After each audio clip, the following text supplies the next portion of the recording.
In section 3, we will introduce how to use Python to scan a UDP port of a target server.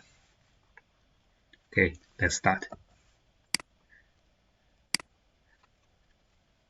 The question shows that there's a UDP server running in a machine which IP address is 172.23.155.209, but the port is unknown, and the target is to find the port. I think most of you already know what's UDP connection. For UDP connection, there's a no acknowledged response message.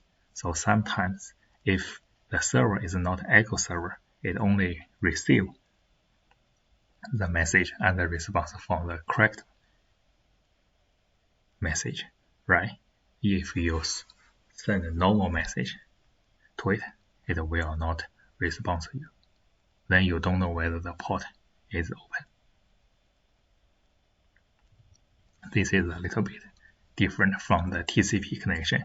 So when you use the map to scan the port, you may not find the port.